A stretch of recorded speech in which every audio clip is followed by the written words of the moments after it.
Bismillahirrahmanirrahim and Assalamu alaikum.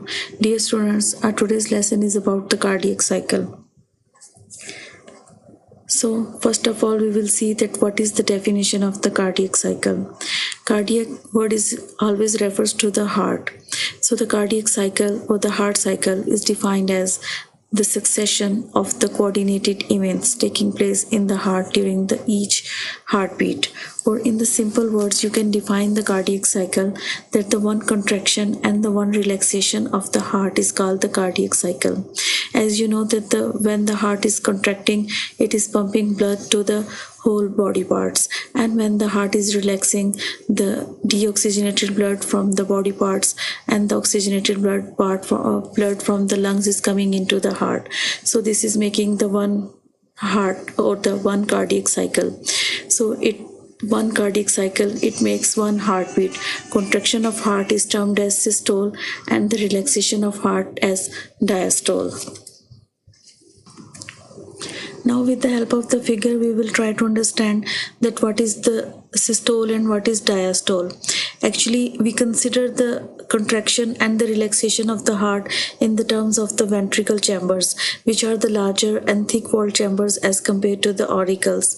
But actually, when the heart is contracting or relaxing, both of the chambers, which are the auricles or the ventricles, these both types of chambers are contracting and relaxing to circulate the blood in different chambers. So first of all, when the blood is coming into the right atrium, this is due to the relaxation of the auricles.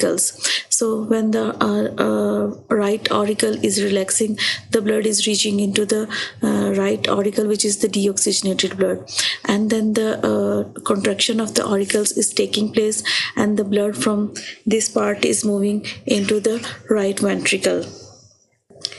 And when the blood is reaching into the right ventricle, with the contraction of the right ventricle, blood is moving from here to this pulmonary artery.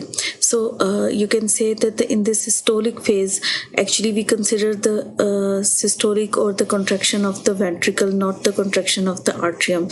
So in the systolic phase, there is the diastolic phase of the, you can say the auricles, and the contraction phase of the ventricles. But contraction is just in the terms of the ventricles. Similarly, when the heart is relaxing, this relaxation is considered in the terms of, again, the ventricles, which are the left ventricle and the right ventricle. And now, another important thing about the contraction and the relaxation of the heart is that when the heart is contracting in the systolic phase, both of its ventricles are contracting at the same time. Or you can say the right or the left ventricles are contracting simultaneously and sending the blood into the main arteries, which is the pulmonary artery and the aorta.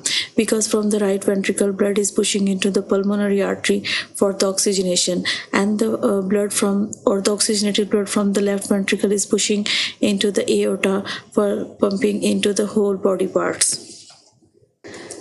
Now, when the heart is relaxing, both of its ventricles are relaxing at the same time or simultaneously, and blood is filled at the same time in both of these ventricles. Right ventricle is filled with the blood, which is a deoxygenated blood, while the left ventricle is filled with the blood, which is oxygenated blood. So this is called the cardiac cycle, which consists of the two phases. Number one is the systolic phase, and the second phase is the diastolic phase. Now see again that what is the explanation of the systolic phase and the diastolic phase. Now you can have better understanding that how the systolic phase, in the systolic phase heart is contracting, and how in the diastolic phase heart is relaxing. During the systole, heart contracts and pumps the blood through the arteries, and these are the arteries which are known as the pulmonary arteries and the aorta. And during the diastolic, the heart relaxes and blood is filled in the heart. All these events are repeated in a cyclic manner, and one complete cycle takes 0.8 seconds. Normal rate of the heartbeat in the healthy human being is 72 times per minute. This is also called the heart rate. Now students, have a look about another important point related to the cardiac cycle, which is the dub sound produced during the heartbeat. So due to the contraction of the heart, tricuspid and bicuspid valves close and the semilunar valves open. During the systole, lup sound is produced due to the closing of the tricuspid and bicuspid valve. Here you are watching, this is the bicuspid valve and this is the tricuspid valve. These both valves are actually closing and these both valves, semilunar valves, are opening. So the closure of these RT ventricular valve, which are called the tricuspid and the bicuspid valve, lup sound is produced. But now when the heart is relaxing, this tricuspid and the bicuspid valve remains open, but the closure of these semilunar valves takes place, and due to the closure of the semilunar valves, dub sound is produced. So this is all about the cardiac cycle. Thank you and Allah Hafiz.